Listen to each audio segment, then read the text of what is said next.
There is a new broken build in Dead by Daylight, one that I think is going to become very, very, very overpowered extremely quickly. I thought of this build when I first joined on the PTB and saw the changes that had happened to the perk that makes this build work. The perk in question is Lucky Break. Lucky Break being that one perk that most people laugh at and thought was kinda terrible, considering scratch marks could still be seen. The changes to Lucky Break is nothing massive, other than it now hides scratch marks and bloodstains. This by itself is not too crazy, as if the killer is able to have line of sight on the survivors, then this means that Lucky Break can easily be countered as it continues to go down while you are injured, even if you're still being chased. The perk instantly becomes very powerful in conjunction with other perks, such as his magical build of Lucky Break, Iron Will, Quick and Quiet, and Inner Strength.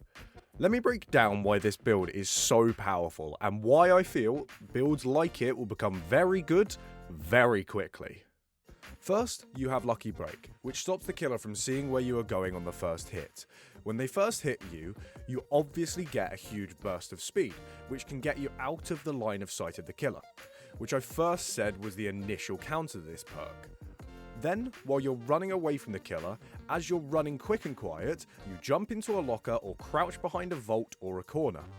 As you weren't leaving scratch marks from Lucky Break, and you just jumped into a locker, which gave no notification to the killer because of Quick and Quiet, the killer will have no idea where you have gone, other than just playing a guessing game. After thinking of this build, I went into some games and I tried it out a few times, and all of the times that I tried it, it honestly worked wonders. Hello. Well, smack me.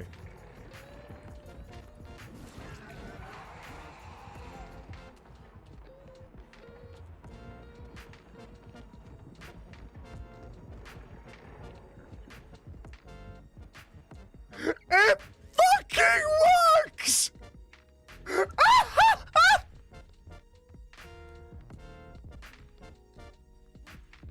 With every killer getting completely confused as to where I had gone. Some of them checking lockers and having a wander around, but none of them actually managing to find me. But wait, I hear you ask. What about Inner Strength? Didn't you say that was part of the build? And yep, it is totally part of the build. It just requires some setup before you get into a chase. All you need to do is go and find one totem before you start getting aggro on the killer. Once you've done that, as soon as you go into a locker using this build, you will be healed once the killer has left you, or can't be bothered searching around for a ghost. Even if the killer manages to go near your locker and try to get you out, chances are you will be healed, so just jump out, get hit, and start the whole overpowered sneaky process again. Obviously, I don't think that this build will replace the meta, as it is way too chance-based and doesn't offer any other value to the game other than in chases. But the fact that there is now a build where the killer has literally no information as to where you have gone and has to try to guess to find you, I find extremely funny and brilliant that it is coming to the game. Bear in mind as well that this isn't the only perk change to come. With the new change to Object of Obsession, you and your teammates could have an extra 24% speed increase to generators, being able to gen rush the killer even harder. But more on that in another video. But thank you so much for watching. I'll be trying to run this build on my Twitch streams, which happen 6 days a week, so follow me over there if you haven't already. And if you love the video, then why not subscribe if you want to see more. But anyways, stay safe, stay sexy, and everything else in between, my lovely bunch of twats, and I'll see you next time.